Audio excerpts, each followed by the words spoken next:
Hi hello friends, welcome back to my channel. ಒಲ್ಲದ ಬಂದ ಭಾಗ 68. ಯುವರಾಜ್ ಅವಳನ್ನು ತೀಕ್ಷ್ಣವಾಗಿ ನೋಡಿ ಎಚ್ಚರಿಸಿ, ಇನ್ಮುಂದೆ ಆಟ ನಿನ್ನದಲ್ಲ ನಂದು ಎನ್ನುವಂತೆ ನಸುನಕ್ಕು ಮತ್ತೆ ಅಥರ್ವ ಹಿತ್ತಲಿಗೆ ಬಂದು ಸೇರಿಕೊಂಡ. ಯಾಶಿಕಾ ಅಲ್ಲೇ ಕಲ್ಲಿನಂತೆ ನಿಂತಿದ್ದಳು. ದೇವಸ್ಥಾನದ ಪೂಜೆಗಳು ಮುಗಿದು ಎಲ್ಲರಿಗೂ ವಿಭೂತಿ ಪ್ರಸಾದ ನೀಡಲಾಯಿತು. ಆ ನಂತರ ವರ್ಮನ್ ಗ್ರೂಪ್ ವತಿಯಿಂದ ದೇವಸ್ಥಾನದಲ್ಲಿ ಅನ್ನದಾನ ನಡೆಯಿತು. ಅಲ್ಲೇ ಎಲ್ಲರೂ ಊಟ ಮಾಡಿ ಉಪವಾಸ ಮುಗಿಸಿದರು. ಆಮೇಲೆ ಅಥರ್ವ, ವಿಕ್ರಮ್, ಯುವರಾಜ್ ಮತ್ತು ಕುಟುಂಬದವರೆಲ್ಲರೂ ಮೆಲ್ಲನೆ ದೇವಸ್ಥಾನದಿಂದ ಹೊರಬಂದರು. ನಕ್ಷತ್ರ ನಡೆಯಲಾಗದೆ ತಡಪಡಾಯಿಸಿದಳು. ಅವಳ ಬೆನ್ನಿನ ಗಾಯಗಳು ಬಟ್ಟೆಗೆ ತಾಗಿದಾಗಲೆಲ್ಲ ಜೀವ ಹೋಗುವಷ್ಟು ನೋವಾಗುತ್ತಿತ್ತು. ಕಾರಿನ ಬಳಿ ಬರುತ್ತಿದ್ದಂತೆ ಅಥರ್ವ ಅವಳನ್ನು ತಡೆದ. ನಕ್ಷತ್ರ, ಬೇಡ, ನೀನು ನಡೆಯಬೇಡ ಎಂದು ಹೇಳಿ ಸ್ವಲ್ಪವೂ ಯೋಚಿಸದೆ ಅವಳನ್ನು ಮೆಲ್ಲನೆ ಎತ್ತಿಕೊಂಡ. ಸರ್, ಎಲ್ಲರೂ ನೋಡ್ತಿದ್ದಾರೆ, ಬಿಡಿ ಎಂದು ನಕ್ಷತ್ರ ನಾಚಿಕೆ ಮತ್ತು ನೋವಿನಿಂದ ಪಿಸುಗುಟ್ಟಿದಳು.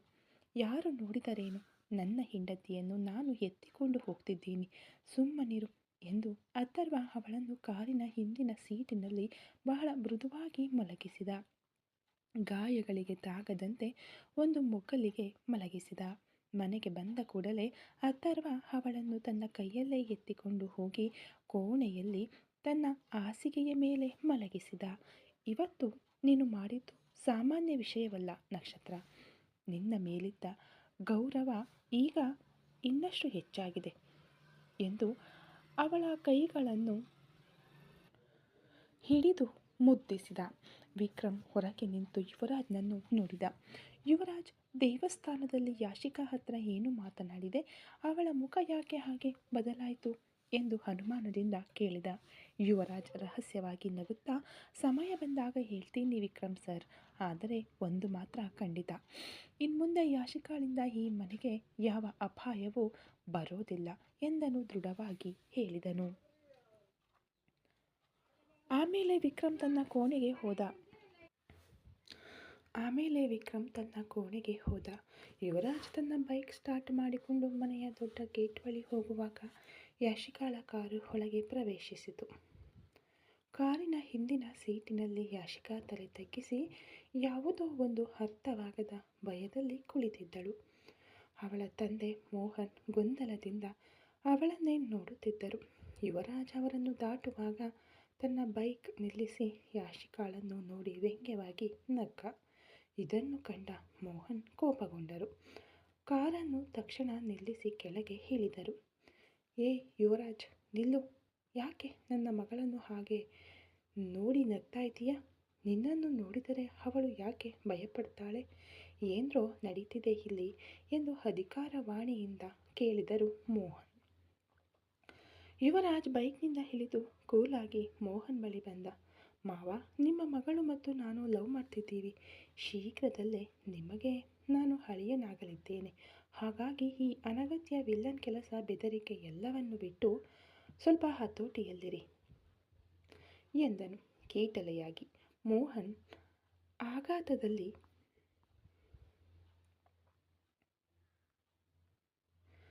ಕಲ್ಲಾಗಿ ನಿಲ್ಲಲು ಯುವರಾಜ್ ಮುಂದುವರೆಸಿದ. ನನ್ನ ಹೆಂಡತಿಯನ್ನು ಭದ್ರವಾಗಿ ಒಳಗೆ ಕರೆದುಕೊಂಡು ಹೋಗಿ ಮಲಗಿಸಿ ಮಾವ. ಪಾಪ, ಕಷ್ಟಪಟ್ಟು ತೇರೆಲ್ಲ ಎಳೆದುಕೊಂಡು ಬಂದಿದ್ದಾಳೆ. ಮೈಯೆಲ್ಲ ನೋಯುತ್ತಿರುತ್ತಲ್ಲವೇ? ಒಳಗೆ ಔಷಧಿ ಹರಿದು ಇಟ್ಟಿದ್ದಾರೆ, ಒರೆಸದೆ ಹಚ್ಚಲು ಹೇಳಿ. ಇಲ್ಲದಿದ್ದರೆ ಇನ್ನೂ 2 ಮರಗಟ್ಟುವ ಇಂಜೆಕ್ಷನ್ ಹಾಕಲಾ ಯಾಶಿಕಾ ಎಂದು ಕಣ್ಣು ಹೊಡೆದನು. ಮೋಹನ್ ಏನೂ ತಿಳಿಯದೆ ಕಕ್ಕಾಬಿಕ್ಕಿಯಾಗುವುದನ್ನು ಕಂಡು, ಓಕೆ ಬಾಯ್ ಡಾರ್ಲಿಂಗ್, ನಾಳೆ ಆಫೀಸ್ನಲ್ಲಿ ಮೀಟ್ ಮಾಡೋಣ ಎಂದು ಯಾಶಿಕಾಳನ್ನು ನೋಡಿ ಹೇಳಿ ಯುವರಾಜ್ ಅಲ್ಲಿಂದ ಹೋದ. ಯಾಶಿಕಾ ತನ್ನ ತಂದೆಯ ಬಳಿ ರಹಸ್ಯವಾಗಿ ಏನೋ ಹೇಳಿ ಆತಂಕದಿಂದ ಮನೆಯೊಳಗೆ ನುಗ್ಗಿದಳು. ಎಲ್ಲರೂ ತಮ್ಮ ಕೋಣೆಗೆ ಹೋದ ಮೇಲೆ ಶಿವಶಂಕರಿ ಅಮ್ಮ ವೀಲ್ ಚೇರ್ನಲ್ಲಿ ಕುಳಿತಿದ್ದರು. ಯಾಶಿಕಾಳನ್ನು ನೋಡಿದ ಕೂಡಲೇ, ಏನು ಯಾಶಿಕಾ, ನಿನಗೆ ತುಂಬ ನೋವಾಗ್ತಾ ಇದೆಯಾ? ನಿನಗೆ ಔಷಧಿ ಹರಿದು ಇಟ್ಟಿದ್ದಾರೆ, ಅದನ್ನು ಹಚ್ಚಲು ಹೇಳಲೇ ಅಂದಾಗ ಯಾಶಿಕಾ ತಕ್ಷಣ ತನ್ನನ್ನು ತಾನು ನಿಭಾಯಿಸಿಕೊಂಡು ಹೆಮ್ಮೆಯಿಂದ ಮಾತನಾಡಲು ಶುರು ಮಾಡಿದಳು. ಇಲ್ಲ ಅತ್ತೆ, ಮಾವನಿಗಾಗಿ ನಾನು ತೇರು ಎಳೆಯುವಾಗ ನನಗೆ ಹೇಗೆ ನೋವಾಗುತ್ತದೆ? ಆ ದೇವರು ನನಗೆ ನೋವೆಲ್ಲ ತೋರಿಸಿಲ್ಲ ನೀವೇ ನೋಡಿದ್ರಲ್ಲ ಅತ್ತೆ, ನಕ್ಷತ್ರ ದಾರಿಯಲ್ಲಿ ಅಳುತ್ತಲೇ ಬಂದಳು. ಆದರೆ ನಾನು ದೇವರನ್ನು ಮಾತ್ರ ಮನಸ್ಸಿನಲ್ಲಿ ನೆನೆಸಿಕೊಳ್ಳುತ್ತಾ ಬಂದೆ. ಅದಕ್ಕೆ ನನಗೆ ನೋವಾಗಲಿಲ್ಲ ಎಂದು ನಕ್ಷತ್ರಳನ್ನು ಕೀಟಲೆ ಮಾಡಿ ಕೀಳಾಗಿ ಮಾತನಾಡಿದಳು. ಆಗ ಅಲ್ಲಿಗೆ ಬಂದ ಅಥರ್ವ ಯಾಶಿಗಾಳನ್ನು ಅಸಡ್ಡೆಯಿಂದ ಮೇಲಿಂದ ಕೆಳಗೆ ನೋಡಿದ. ಹೌದು ಹೌದು, ನಿನಗೆ ಹೇಗೆ ನೋವಾಗುತ್ತೆ? ನಿನ್ನ ಪ್ರೀತಿ ತುಂಬ ಪ್ಯೂರ್ ಅಲ್ವಾ? ಆದರೆ ಏನು ಮಾಡೋದು ಯಾಶಿಕಾ, ನನಗೆ ನಕ್ಷತ್ರನೇ ಎಲ್ಲವೂ ಅಂತ ನಿರ್ಧಾರ ಆಗೋಗಿದೆ. ಹಾಗಾಗಿ ನಿನ್ನ ಪ್ರೀತಿಯನ್ನೆಲ್ಲ ಮರೆತು ನಿನ್ನ ಮದುವೆಗೆ ತಯಾರಾಗು. ಅತಿ ಶೀಘ್ರದಲ್ಲೇ ನಿನಗೆ ಒಬ್ಬ ಒಳ್ಳೆಯ ಹುಡುಗನನ್ನು ನೋಡಲಿದ್ದೇನೆ ಎಂದನು ಒತ್ತು ಕೊಟ್ಟು. ಮೋಹನ್ ಕೋಪದಿಂದ ಮಧ್ಯೆ ಪ್ರವೇಶಿಸಿದರು. ಏನು ಅಥರ್ವ ಮಾತಾಡ್ತಾ ಇದೀಯಾ? ನನ್ನ ಮಗಳು ಇಷ್ಟು ದೊಡ್ಡ ಹರಕೆ ಹೊತ್ತಿದ್ದಾಳೆ. ಈಗ ಈ ಮನೆಗೆ ಸೊಸೆಯಾಗಿ ಬರುವ ಎಲ್ಲ ಅರ್ಹತೆಯೂ ಅವಳಿಗಿದೆ ಅಂದರು. ಅದು ಹೇಗೆ ಮಾವ? ನಕ್ಷತ್ರ ನನಗಾಗಿ ನಿರ್ಧಾರವಾದವಳು. ಹಾಗಿರುವಾಗ ಯಾಶಿಕಾಳನ್ನು ನಾನು ಹೇಗೆ ಮದುವೆಯಾಗಲು ಸಾಧ್ಯ ಎಂದು ಅಥರ್ವ ಆವೇಶದಿಂದ ಕೇಳಿದ. ಯಾಶಿಕಾ ಈಗ ತನ್ನ ಕೊನೆಯ ಅಸ್ತ್ರವನ್ನು ತೆಗೆದುಕೊಂಡಳು. ಮೆಲ್ಲನೆ ಅತ್ತೆಯ ಬಳಿ ಹೋಗಿ ಒಂದು ವಿಷಪೂರಿತ ನಗುವಿನೊಂದಿಗೆ ಮಾತನಾಡಲು ಶುರು ಮಾಡಿದಳು. ಅತ್ತೆ, ನಿಮಗೆ ಗೊತ್ತಿಲ್ಲದ ಒಂದು ಸತ್ಯ ಇದೆ. ನಕ್ಷತ್ರ ಮತ್ತು ಮಾವ ಬೇರೆ ಬೇರೆಯಾಗಿ ಇದ್ದಾರೆ ಅಂತ ನೀವು ಅಂದುಕೊಂಡಿದ್ದೀರಾ. ಆದರೆ ಅವರು ಬಂದಾಗಿನಿಂದ ಮಾವನ ರೂಮಿನಲ್ಲಿಯೇ ಒಟ್ಟಿಗೆ ಇದ್ದಾರೆ ಅಂದಾಗ ಆ ಮಾತುಗಳು ಕೋಣೆಯಲ್ಲಿ ಸಿಡಿಲಿನಂತೆ ಬಿದ್ದವು.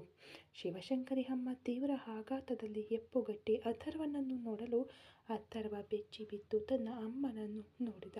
ಹಲವು ದಿನಗಳಿಂದ ಮುಚ್ಚಿಟ್ಟಿದ್ದ ರಹಸ್ಯ ಈಗ ಬಯಲಾಗಿದ್ದರಿಂದ ಅಲ್ಲಿ ಮೌನ ಆವರಿಸಿತು. ಯಾಶಿಕಾ ಎಸೆದ ಆ ಮಾತುಗಳು ಶಾಂತವಾಗಿದ್ದ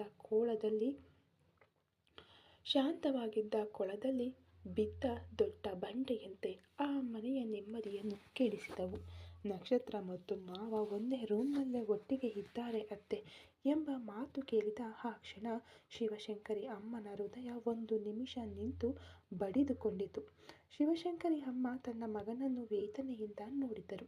ಅಥರ್ವ ಮತ್ತು ನಕ್ಷತ್ರ ನಡುವೆ ಪ್ರೀತಿ ಇದೆ ಎಂಬುದು ಮತ್ತು ಅವರು ಶೀಘ್ರದಲ್ಲೇ ಮದುವೆಯಾಗಲಿದ್ದಾರೆ ಎಂಬುದು ಮನೆಯಲ್ಲೆಲ್ಲರಿಗೂ ತಿಳಿದ ವಿಷಯವೇ ಆಗಿತ್ತು. ಆದರೆ ಒಂದು ಸಾಂಪ್ರದಾಯಿಕ ಕುಟುಂಬದಲ್ಲಿ ಮದುವೆಗೆ ಮುಂಚೆಯೇ ಒಬ್ಬ ಹುಡುಗಿ ಮತ್ತು ಹುಡುಗ ಒಂದೇ ಕೋಣೆಯಲ್ಲಿ ಉಳಿಯುವುದನ್ನು ಯಾರಿಗೂ ಅರಗಿಸಿಕೊಳ್ಳಲು ಸಾಧ್ಯವಿಲ್ಲ. ಅಥರ್ವ ಎಂದು ಅವರು ಕರೆದ ಧ್ವನಿಯಲ್ಲಿ ಒಂದು ನಡುಕವಿತ್ತು. ಯಾಶಿಕಾ, ಹೇಳುತ್ತಿರುವುದು ನಿಜವೇನಪ್ಪ? ನೀವಿಬ್ಬರೂ ಒಂದೇ ರೂಮ್ನಲ್ಲಿದ್ದೀರಾ ಅಂದಾಗ ಅಥರ್ವ ಉತ್ತರಿಸಲಾಗದೆ ತಲೆ ತಗ್ಗಿಸಿ ನಿಂತಿದ್ದ. ನಿಜವೇ. ಅವನು ನಕ್ಷತ್ರಳನ್ನು ತನ್ನ ಕೋಣೆಯಲ್ಲಿಯೇ ಉಳಿಸಿಕೊಂಡಿದ್ದ. ಅವಳ ರಕ್ಷಣೆಗಾಗಿಯೂ ಮತ್ತು ಅವಳನ್ನು ಯಾವಾಗಲೂ ತನ್ನ ಬಳಿಯೇ ಇಟ್ಟುಕೊಳ್ಳಬೇಕೆಂಬ ಅವನ ತವಕದಿಂದಲೂ ಆ ನಿರ್ಧಾರ ತೆಗೆದುಕೊಂಡಿದ್ದ. ಆದರೆ ಈಗ ಯಾಶಿಕಾ ಅದನ್ನು ಒಂದು ಅಸಹ್ಯಕರ ವಿಷಯವಾಗಿ ಬದಲಾಯಿಸಿದ್ದಳು. ಅಮ್ಮ, ಅದು ಎಂದು ಅಥರ್ವ ತಡವರಿಸಲು ಶಿವಶಂಕರಿ ಅಮ್ಮ ಸಾಕು ಎಂದು ಅವನನ್ನು ತಡೆದರು.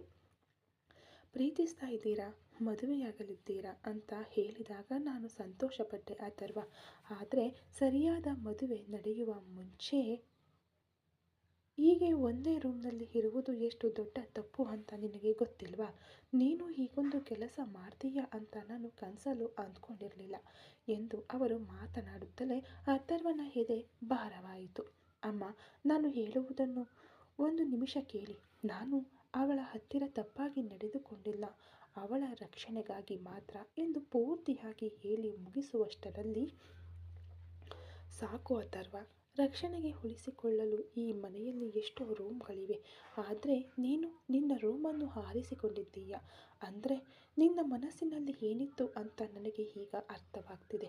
ಶಿಸ್ತು ಮತ್ತು ಮರ್ಯಾದೆನೇ ಈ ಕುಟುಂಬದ ಉಸಿರು ಅಂತ ಅಂದುಕೊಂಡಿದ್ದೆ. ನೀನು ಇಷ್ಟು ಬೇಗ ಅದನ್ನು ಗಾಳಿಗೆ ತೂರುತ್ತೀಯ ಅಂತ ನಾನು ನಿರೀಕ್ಷಿಸಿಯೇ ಇರಲಿಲ್ಲ ಎಂದು ಹೇಳಿ ಶಿವಶಂಕರಿ ಅಮ್ಮ ಬಿಕ್ಕಿ ಬಿಕ್ಕಿ ಅಳಲು ಶುರು ಮಾಡಿದರು. ನೀನು ಇಷ್ಟು ಬೇಗ ಅದನ್ನು ಗಾಳಿಗೆ ತೂರುತ್ತೀಯ ಅಂತ ನಾನು ನಿರೀಕ್ಷಿಸಿಯೇ ಇರಲಿಲ್ಲ ಎಂದು ಹೇಳಿ ಶಿವಶಂಕರಿ ಅಮ್ಮ ಬಿಕ್ಕಿ ಬಿಕ್ಕಿ ಅಳಲು ಶುರು ಮಾಡಿದರು. ಇದನ್ನು ನೋಡುತ್ತಿದ್ದ ಮೋಹನ್ಗೆ ಒಳಗೊಳಗೆ ಒಂದು ದೊಡ್ಡ ಗೆಲುವು ಸಿಕ್ಕಂತಾಯಿತು. ನೋಡಿದ್ಯಾ ಅಥರ್ವ, ನನ್ನ ಮಗಳ ಮೇಲೆ ಗೂಬೆ ಕೂರಿಸಿ ನೀನು ಇಲ್ಲಿ ಏನೇನು ಕೆಲಸ ಮಾಡ್ತಾ ಇದ್ದೀಯಾ? ಈಗ ಹೇಳು, ಯಾರ ಶಿಸ್ತು ಈಗ ಪ್ರಶ್ನಾರ್ಥಕವಾಗಿ ನಿಂತಿದೆ ಎಂದು ಹುರಿಯುವ ಬೆಂಕಿಗೆ ತುಪ್ಪ ಸುರಿದರು. ಶಿವಶಂಕರಿ ಅಮ್ಮ ತನ್ನ ಕಣ್ಣೀರನ್ನು ಒರೆಸಿಕೊಂಡು ತನ್ನ ತಮ್ಮ ಮೋಹನ್ನನ್ನು ನೋಡಿದರು. ಮೋಹನ್, ನನ್ನನ್ನು ನನ್ನ ರೂಮ್ಗೆ ಕರೆದುಕೊಂಡು ಹೋಗು. ಇನ್ನು ಇಲ್ಲಿ ಕುಳಿತು ಇವನ ಮುಖ ನೋಡಲು ನನಗೆ ಇಷ್ಟವಿಲ್ಲ. ಕಷ್ಟಪಟ್ಟು ತೇರು ಎಳೆದೆ, ಉಪವಾಸ ಇದ್ದೆ ಅಂತ ಹೇಳ್ತಾನಲ್ಲ, ಎಲ್ಲ ಬರೀ ನಾಟಕ ಎಂದು ಹತಾಶೆಯಿಂದ ನುಡಿದರು. ಮೋಹನ್ ತನ್ನ ಅಕ್ಕನ ವೀಲ್ಚೇರ್ ಹಿಡಿದುಕೊಂಡು ಮುಂದಕ್ಕೆ ಸಾಗಿದರು. ಅವರು ಹೋದ ಮೇಲೆ ಯಾಶಿಕಾ ಮಾತ್ರ ಅಲ್ಲೇ ನಿಂತಿದ್ದಳು. ಅವಳ ಮುಖದಲ್ಲಿ ಒಂದು ಕುತಂತ್ರದ ನಗು ತಾಂಡವವಾಡುತ್ತಿತ್ತು. ಅಥರ್ವ ಕೋಪದಿಂದ ಅವಳ ಬಳಿ ಹೋದ. ಯಾಶಿಕಾ, ಎಷ್ಟು ನೀಚ ಕೆಲಸ ಮಾಡಿದ್ದೀಯ ನೀನು. ನಮ್ಮಿಬ್ಬರ ಖಾಸಗಿ ವಿಷಯವನ್ನು ತಪ್ಪಾಗಿ ಮಾತನಾಡಿ ನಮ್ಮ ಅಮ್ಮನ ಮನಸ್ಸು ಒಡೆದು ಬಿಟ್ಟೆಯಲ್ಲ, ನಿನಗೆ ನಾಚಿಕೆಯಾಗಲ್ವಾ ಎಂದು ಅವನು ಗರ್ಜಿಸಲು ಯಾಶಿಕಾ ಸ್ವಲ್ಪವೂ ಭಯಪಡದೆ ಅವನನ್ನು ನೋಡಿ ವ್ಯಂಗ್ಯವಾಗಿ ನಕ್ಕಳು. ನೀಚವಾ? ನೀವು ಮಾಡ್ತಿರೋದೇ ಮಾವ ನೀಚತನ. ಒಂದು ಹುಡುಗಿಗೆ ದುಡ್ಡು ಕೊಟ್ಟು ಪ್ರಿಯತಮೆಯಾಗಿ ನಟಿಸಲು ಕರೆದುಕೊಂಡು ಬರ್ತೀರಾ, ಅದು ಸತ್ಯ ಅಂತ ನಿಮ್ಮ ಅಮ್ಮನನ್ನು ನಂಬಿಸ್ತೀರಾ. ಆದರೆ ನಾನು ಏನಾದರೂ ಹೇಳಿದರೆ ಮಾತ್ರ ಅದು ನೀಚವಾ? ಆ ಕಾಂಟ್ರಾಕ್ಟ್ ವಿಚಾರವನ್ನು ನಾನು ಈಗ ಹೇಳುವುದಿಲ್ಲ. ಅದನ್ನು ಸದ್ಯಕ್ಕೆ ಒಂದು ಸಸ್ಪೆನ್ಸ್ ಆಗಿಯೇ ಇಡುತ್ತೇನೆ. ಆದರೆ ಒಂದು ಮಾತ್ರ ಖಂಡಿತ ಮಾವ, ನಿಮಗೂ ನಕ್ಷತ್ರಗೂ ಮದುವೆಯಾಗಲು ನಾನು ಬಿಡುವುದಿಲ್ಲ. ಇದು ನನ್ನ ಸವಾಲು ಎಂದು ಆಕ್ರೋಶದಿಂದ ಹೇಳಿ ಹೊರಟಳು. ಅಥರ್ವ ದಂಗಾಗಿ ಅಲ್ಲೇ ನಿಂತ. ಅವಳು ಅಸಡ್ಡೆಯ ನಗುವಿನೊಂದಿಗೆ ಅವನನ್ನು ದಾಟಿ ಹೋದಳು. ಮನೆಯ ಹಾಲಿನಲ್ಲಿ ನಡೆದ ಆ ದೊಡ್ಡ ಚಂಡಮಾರುತದ ನಂತರ ಅಥರ್ವ ಭಾರವಾದ ಹೃದಯದಿಂದ ತನ್ನ ಕೋಣೆಯೊಳಗೆ ಪ್ರವೇಶಿಸಿದನು. ಕೋಣೆಯೊಳಗೆ ಪ್ರವೇಶಿಸುವಾಗಲೇ ಅವನ ಕಣ್ಣುಗಳು ಮೊದಲಿಗೆ ನಕ್ಷತ್ರಳನ್ನೇ ಹುಡುಕಿದವು. ನಕ್ಷತ್ರ ಹಾಸಿಗೆಯ ಮೇಲೆ ಒಂದು ಮೊಗ್ಗಲಾಗಿ ಮಲಗಿದ್ದಳು. ಸೂಜಿಗಳಿಂದ ಚುಚ್ಚಲ್ಪಟ್ಟ ಆ ಬೆನ್ನಿನ ಗಾಯಗಳು ಅವಳು ಸ್ವಲ್ಪ ಅಲುಗಾಡಿದಾಗಲೂ ಅವಳು ತಲ್ಲಣಿಸುವಂತೆ ಮಾಡುತ್ತಿದ್ದವು. ನಿದ್ದೆ ಮತ್ತು ನೋವಿನ ನಡುವೆ ಒಂದು ರೀತಿಯ ಹೋರಾಟದಲ್ಲಿದ್ದ ಅವಳ ಮುಖ ವೇದನೆಯಿಂದ ಮುದುಡಿ ಹೋಗಿತ್ತು. ಅವಳ ಹಣೆ ಮೇಲೆ ಮೂಡಿದ್ದ ಬೆವರಿನ ಹನಿಗಳು ಅವಳು ಎಷ್ಟು ಕಷ್ಟಪಡ್ತಾ ಇದ್ದಾಳೆ ಎಂಬುದನ್ನು ಹೇಳದೆಯೇ ಹೇಳುತ್ತಿದ್ದವು. ಯಾಶಿಕಾಳ ಸಂಚಿನಿಂದ ಒಂದು ಕಡೆ ಮಾನಸಿಕ ವೇದನೆ ಇದ್ದರೂ ತನ್ನವಳ ದೈಹಿಕ ನೋವನ್ನು ನೋಡಿ ಅವನ ಮನಸ್ಸು ಇನ್ನೂ ಹೆಚ್ಚಾಗಿ ನೊಂದಿತು. ಅಥರ್ವ ಮೆಲ್ಲನೆ ಅವಳ ಹತ್ತಿರ ಮಲಗಿದನು. ಅವನ ಬರುವಿಕೆಯನ್ನು ಅರಿತವಳಂತೆ ನಕ್ಷತ್ರ ಮೆಲ್ಲನೆ ಕಣ್ಣುಗಳನ್ನು ತೆರೆದಳು. ಸರ್, ನೀವ್ಯಾಕೆ ಒಂಥರ ಇದ್ದೀರಾ ಎಂದು ನೋವಿನಿಂದ ತುಂಬಿದ ಧ್ವನಿಯಲ್ಲಿ ಕೇಳಿದಳು. ಅಥರ್ವ ಅವಳ ಪ್ರಶ್ನೆಗಳನ್ನು ತಪ್ಪಿಸಲು ಪ್ರಯತ್ನಿಸಿದನು. ಅಮ್ಮ ಹೇಳಿದ ಕಹಿ ಮಾತುಗಳನ್ನು ಮತ್ತು ಯಾಶಿಕಾಳ ಬೆದರಿಕೆಗಳನ್ನು ಅವಳಿಗೆ ಹೇಳಿ ಈ ಪರಿಸ್ಥಿತಿಯಲ್ಲಿ ಅವಳಿಗೆ ಇನ್ನೂ ಹೆಚ್ಚಿನ ಮಾನಸಿಕ ಒತ್ತಡವನ್ನು ನೀಡಲು ಅವನು ಬಯಸಲಿಲ್ಲ. ಏನೂ ಇಲ್ಲ ನಕ್ಷತ್ರ, ಅಮ್ಮ ನಿನ್ನ ಬಗ್ಗೆಯೇ ಹೆಮ್ಮೆಯಿಂದ ಮಾತನಾಡುತ್ತಿದ್ದರು. ಆದರೆ ಇನ್ನೂ ನೀನು ಯಾವುದರ ಬಗ್ಗೆಯೂ ಯೋಚಿಸದೆ ಮಲಗಬೇಕು. ನಿನಗೆ ನೋವು ಹೆಚ್ಚಾಗಿದೆ ಎಂದು ಅರ್ಥವಾಗ್ತಾ ಇದೆ ಎಂದು ಹೇಳುತ್ತಾ ಅವಳ ಕೈ ಬೆರಳುಗಳನ್ನು ಸವರಿದನು. ಡಾಕ್ಟರ್ ಕೊಟ್ಟಿದ್ದ ಆ ನಿದ್ದೆ ಮಾತ್ರೆಯನ್ನು ತೆಗೆದು ಅವಳಿಗೆ ನೀಡಿದನು. ಇದನ್ನು ತೆಗೆದುಕೋ ನಕ್ಷತ್ರ, ಆಗಲೇ ಸ್ವಲ್ಪ ಸಮಯವಾದರೂ ನೀನು ನೆಮ್ಮದಿಯಿಂದ ಮಲಗಲು ಸಾಧ್ಯ ಅಂದಾಗ ನಕ್ಷತ್ರ ಯಾವುದೇ ಮರುಮಾತನಾಡದೆ ಆ ಮಾತ್ರೆಗಳನ್ನು ನುಂಗಿದಳು. ಅಥರ್ವ ಅವಳ ತಲೆಯನ್ನು ಮೆಲ್ಲನೆ ತನ್ನ ಎದೆಗೆ ಒರಗಿಸಿಕೊಂಡನು. ಅವಳ ಕೂದಲನ್ನು ಬೆರಳುಗಳಿಂದ ಸವರುತ್ತಾ ಅವಳ ಹಣೆಯ ಮೇಲೆ ದೀರ್ಘವಾದ ಮುತ್ತನ್ನಿಟ್ಟನು. ನಕ್ಷತ್ರ, ಈ ಇಡೀ ಪ್ರಪಂಚವೇ ನಮ್ಮ ಬಗ್ಗೆ ತಪ್ಪಾಗಿ ಮಾತನಾಡಿದರೂ ನಾನು ನಿನ್ನ ಕೈ ಬಿಡುವುದಿಲ್ಲ. ನಿನ್ನನ್ನು ಪ್ರೀತಿಸಿದೆ, ಆದರೆ ನಿನ್ನನ್ನು ಒತ್ತಾಯಿಸಲು ಮನಸ್ಸಿಲ್ಲದೆ ಬೇರೆ ಹುಡುಗಿಯನ್ನು ಕಾಂಟ್ರಾಕ್ಟ್ ಗರ್ಲ್ ಫ್ರೆಂಡ್ ಆಗಿ ಸೆಲೆಕ್ಟ್ ಮಾಡಿ ನನ್ನ ಅಮ್ಮನಿಗೆ ಪರಿಚಯ ಮಾತ್ರ ಮಾಡಿಸಿ ಅದಾದ ಮೇಲೆ ವಿಕ್ರಮ್ ಮದುವೆಯನ್ನು ಮುಗಿಸಿ ಹೀಗೆಯೇ ನಿನ್ನನ್ನು ನೆನೆಯುತ್ತಾ ಒಂಟಿಯಾಗಿ ಬದುಕಿ ಬಿಡೋಣ ಅಂದುಕೊಂಡೆ. ಆದರೆ ಆ ದೇವರು ವಿಕ್ರಮನ ರೂಪದಲ್ಲಿ ನಿನ್ನನ್ನು ಆ ಜಾಗಕ್ಕೆ ಬದಲಾಯಿಸಿ ನನ್ನ ಮನೆಗೆ ಬರುವಂತೆ ಮಾಡಿದನು. ಆದರೆ ಆಗಲೂ ಸರಿ, ಈಗಲೂ ಸರಿ, ನೀನೇ ನನ್ನ ಉಸಿರು. ನಿನಗೆ ಬರುವ ಪ್ರತಿಯೊಂದು ನೋವನ್ನು ನಾನು ತಡೆದುಕೊಳ್ಳಲು ಸಿದ್ಧನಾಗಿದ್ದೇನೆ ಎಂದು ಅವನು ತನ್ನ ಮನಸ್ಸಿನಲ್ಲೇ ಹೇಳಿಕೊಂಡನು. ಅವನ ಕಣ್ಣುಗಳಿಂದ ಒಂದು ಹನಿ ಕಣ್ಣೀರು ಅವಳ ಕೆನ್ನೆಯ ಮೇಲೆ ಬಿದ್ದಿತು. ಮಾತ್ರೆಯ ಪವರ್ನಿಂದ ನಕ್ಷತ್ರಾಳ ಕಣ್ಣುಗಳು ಮೆಲ್ಲನೆ ಮುಚ್ಚಿಕೊಳ್ಳತೊಡಗಿದವು. ಅವನ ಅಪ್ಪುಗೆಯಲ್ಲಿ ಹಾಗೂ ಅವನ ಸವರುವಿಕೆಯಲ್ಲಿ ಅವಳ ವೇದನೆ ಮೆಲ್ಲನೆ ಕಡಿಮೆಯಾಗುತ್ತಿರುವಂತೆ ಭಾಸವಾಯಿತು. ಸರ್, ನೀವು ಜೊತೆಯಲ್ಲೇ ಇರ್ತೀರಲ್ವ? ನಾನೇ ನಿಮ್ಮನ್ನು ಬೇಡವೆಂದು ಹೇಳಿ ಹೋದರೂ ನೀವು ನನ್ನನ್ನು ಬಿಡಬೇಡಿ ಸರ್, ನನಗೂ ನೀವೇ ಜೀವ ಎಂದು ಕನವರಿಸಿ ಅವಳು ಹೇಳಲು, ಯಾವಾಗಲೂ ನಿನ್ನ ನೆರಳಾಗಿರುತ್ತೇನೆ ನಕ್ಷತ್ರ. ನೀನು ನನ್ನನ್ನು ಬಿಟ್ಟು ಎಲ್ಲೂ ಹೋಗಲು ಸಾಧ್ಯವಿಲ್ಲ ಎಂದು ಅವನು ಭರವಸೆ ನೀಡಿದನು. ನಕ್ಷತ್ರ ಗಾಢ ನಿದ್ದೆಗೆ ಜಾರಿದ ನಂತರವೂ ಅಥರ್ವ ಅವಳನ್ನೇ ನೋಡುತ್ತಾ ಎಚ್ಚರವಾಗಿದ್ದನು. ಒಂದು ಕಡೆ ತನ್ನ ತಾಯಿಯ ನಿರಾಸೆ, ಇನ್ನೊಂದು ಕಡೆ ಯಾಶಿಕಾಳ ಸಂಚು. ಈ ಸುಳಿಯಿಂದ ನಕ್ಷತ್ರಾಳನ್ನು ಹೇಗೆ ಉಳಿಸುವುದು ಎಂಬ ಚಿಂತೆ ಅವನನ್ನು ಕಾಡಿತು. ಆದರೆ ನಿದ್ದೆಯಲ್ಲಿ ಶಾಂತವಾಗಿರುವ ನಕ್ಷತ್ರಾಳ ಮುಖವನ್ನು ನೋಡಿದಾಗ ಅವನಲ್ಲಿ ಒಂದು ಹೊಸ ಚೈತನ್ಯ ಮೂಡಿತು. ಯಾರು ತಡೆದರೂ, ಎಂತಹುದೇ ಸಂಚು ನಡೆದರೂ ತನ್ನ ಪ್ರೀತಿಯನ್ನು ಉಳಿಸಿಕೊಳ್ಳುತ್ತೇನೆ ಎಂಬ ವೈರಾಗ್ಯದೊಂದಿಗೆ ಕಣ್ಣು ಮುಚ್ಚಿದನು. ಇತ್ತ ವಿಷ್ಣುವಿನ ಮನೆಯಲ್ಲಿ ಯಾಮಿನಿ ಕಣ್ಣೀರಿನೊಂದಿಗೆ ತನ್ನ ಕೋಣೆಯಲ್ಲಿ ಮಲಗಿದ್ದಳು. ಯಾವುದೇ ಹಕ್ಕಿಲ್ಲದೆ ಈ ಮನೆಯಲ್ಲಿ ಇರಲು ನನಗೆ ತುಂಬ ಕಷ್ಟವಾಗುತ್ತಿದೆ. ಆದರೆ ಅವರ ಹೆಂಡತಿ ಎನ್ನುವ ಆ ಸಂಬಂಧವಿರುವಾಗ ನಾನು ಹೇಗೆ ಈ ಮನೆಯನ್ನು ಬಿಟ್ಟು ಹೋಗಲು ಸಾಧ್ಯ? ಜೀವನದುದ್ದಕ್ಕೂ ನನ್ನ ಗಂಡನ ಮನೆಯಲ್ಲಿ ನಾನು ಬದುಕಿ ಪ್ರಯೋಜನವಿಲ್ಲದಂತೆ ಬದುಕಬೇಕಾ? ಅಥರ್ವನಿಗೆ ನಾನು ಮಾಡಿದ ಪಾಪವೇ ನನ್ನ ಜೀವನವನ್ನು ಸಂಪೂರ್ಣವಾಗಿ ತಲೆ ಕೆಳಗಾಗಿಸಿದೆ ಎಂದು ಅಂದುಕೊಳ್ಳುತ್ತೇನೆ. ಒಳ್ಳೆಯವರನ್ನು ನೋಯಿಸಿದರೆ ಆ ದೇವರು ನಮ್ಮನ್ನು ಅದಕ್ಕಿಂತ ಹೆಚ್ಚಾಗಿ ನೋಯಿಸುತ್ತಾನೆ ಎಂದು ಈಗ ಅರ್ಥ ಮಾಡಿಕೊಂಡೆ. ದೇವರೇ, ನಾನು ಬೇಕಂತಲೇ ಯಾವುದೇ ತಪ್ಪು ಮಾಡಲಿಲ್ಲ ಎಂದು ತನ್ನ ಭೂತಕಾಲವನ್ನು ನೆನಪಿಸಿಕೊಂಡಳು ಯಾಮಿನಿ. ಈಗ ಯಾಮಿನಿಯ ಫ್ಲ್ಯಾಶ್ ಬ್ಯಾಕ್. ಅಂದರೆ 2 ವರ್ಷಗಳ ಹಿಂದೆ, ಅಂದು ಅಥರ್ವ ಹಾಗೂ ಯಾಮಿನಿಯ ಮದುವೆ ನಿಶ್ಚಯವಾದ ನಂತರ ಯಾಮಿನಿ ಮೊದಲ ಬಾರಿಗೆ ಅವನ ಮನೆಗೆ ಬಂದಿದ್ದಳು. ಅವಳ ಕಣ್ಣುಗಳ ತುಂಬ ಅಥರ್ವನ ಮೇಲಿನ ಪ್ರೀತಿ ಮಿಂಚುತ್ತಿತ್ತು. ಅವಳ ಮನಸ್ಸಿನಲ್ಲಿ ಒಂದು ದೊಡ್ಡ ತಳಮಳವಿತ್ತು. ಯಾಮಿನಿ ತನ್ನ ಮನಸ್ಸಿನಲ್ಲಿ ಇವತ್ತಾದರೂ ಅವರ ಹತ್ತಿರ ಮನಸ್ಸು ಬಿಚ್ಚಿ ಮಾತನಾಡಬೇಕು. ನಿಶ್ಚಯವಾದ ಮೇಲೆ ಎಷ್ಟು ಬಾರಿ ಫೋನ್ ಮಾಡಿದರೂ ಅವರು ನನ್ನ ಜೊತೆ ಮಾತನಾಡುತ್ತಿಲ್ಲ. ನನ್ನ ಪ್ರೀತಿಯನ್ನು ಅವರಿಂದ ಯಾಕೆ ಅರ್ಥ ಮಾಡಿಕೊಳ್ಳಲು ಸಾಧ್ಯವಾಗುತ್ತಿಲ್ಲ ಎಂದು ಯೋಚಿಸಿದಳು.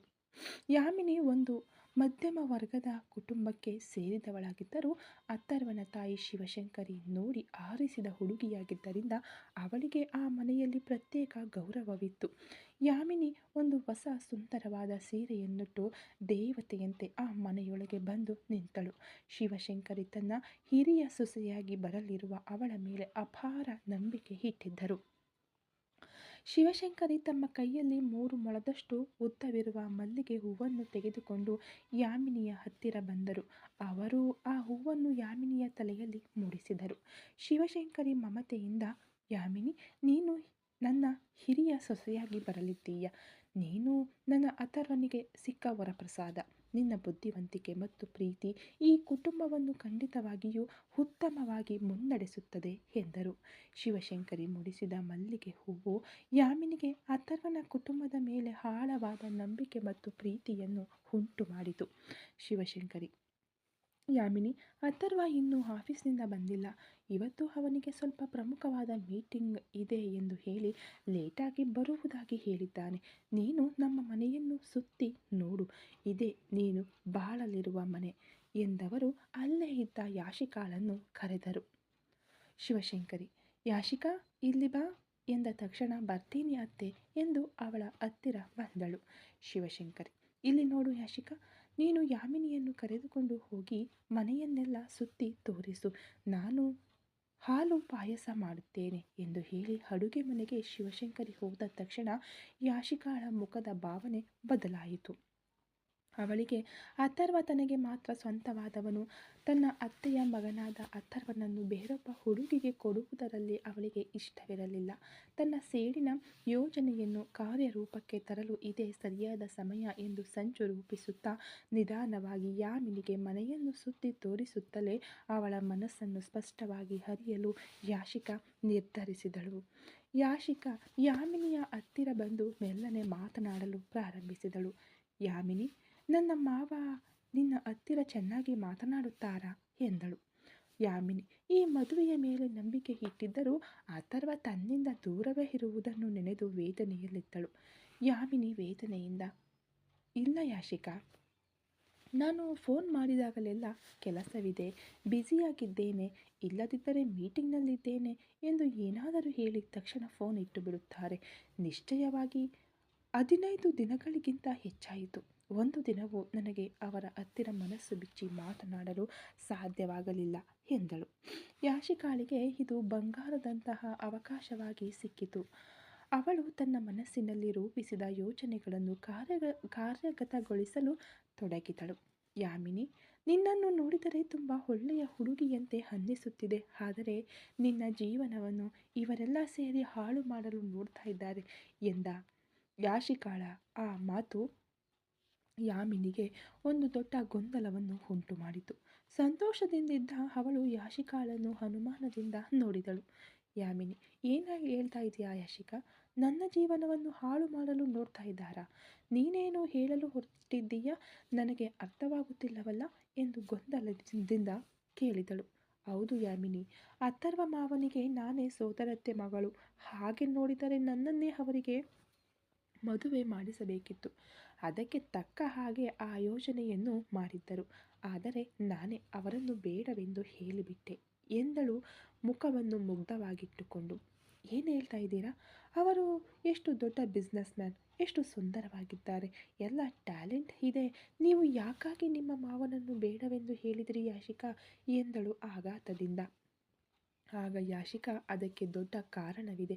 ನನ್ನ ಮಾವ ಇಷ್ಟು ದೊಡ್ಡ ಕೋಟ್ಯಾಧೀಶ, ತುಂಬ ದೊಡ್ಡ ಬಿಸ್ನೆಸ್ ಮ್ಯಾನ್, ಆದರೂ ಯಾಕೆ ಮಿಡಲ್ ಕ್ಲಾಸ್ ಆದ ನಿಮ್ಮ ಮನೆಯಲ್ಲಿ ನಿಮ್ಮನ್ನು ಮದುವೆಯಾಗಲು ಒಪ್ಪಿಕೊಂಡರು ಗೊತ್ತಾ ಎಂದು ಕೇಳಿದಳು.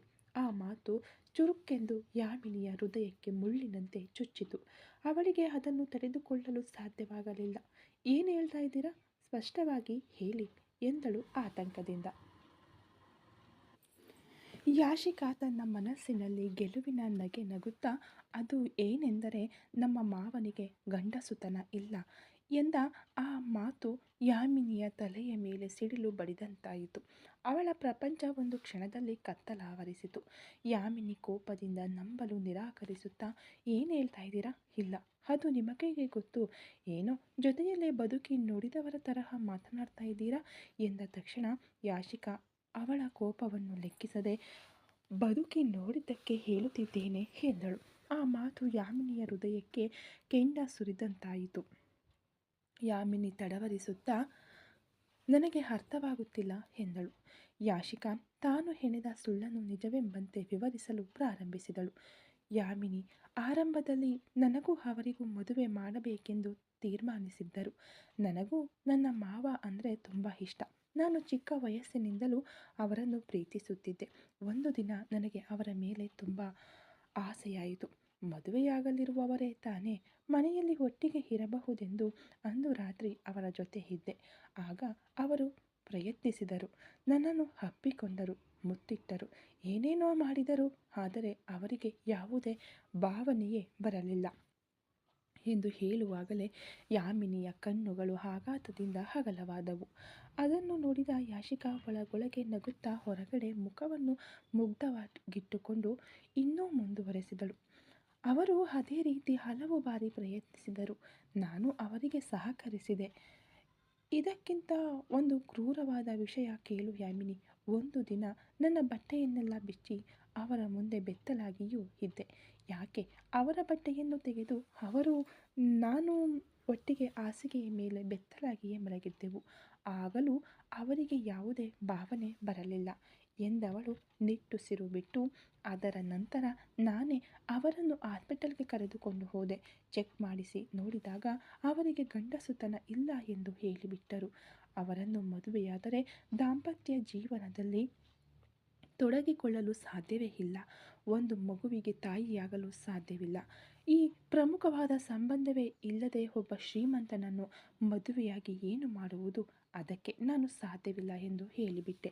ಬೇರೆ ದಾರಿ ಇಲ್ಲದೆ ಒಂದು ಮಿಡಲ್ ಕ್ಲಾಸ್ ಹುಡುಗಿ ಎಂದು ನಿನ್ನನ್ನು ಅತ್ತೆ ಸೆಲೆಕ್ಟ್ ಮಾಡಿಕೊಂಡರು ಎಂದ ತಕ್ಷಣ ಯಾಮಿನಿಯ ತಲೆಯ ಮೇಲೆ ಸಿಡ್ಲು ಬಡಿದಂತಾಯಿತು. ಈ ಕತೆ ಇನ್ನು ಮುಂದುವರಿಯುವುದು. ದಯವಿಟ್ಟು ಸ್ಟೋರಿ ಇಷ್ಟ ಆಗ್ತಾ ಇದ್ದರೆ ಲೈಕ್ ಮಾಡಿ, ಶೇರ್ ಮಾಡಿ, ಕಮೆಂಟ್ ಮಾಡಿ, ಹಾಗೆ ಸಬ್ಸ್ಕ್ರೈಬ್ ಮಾಡಿಕೊಂಡು ವಿಡಿಯೋ ನೋಡಿ. Thank you so much.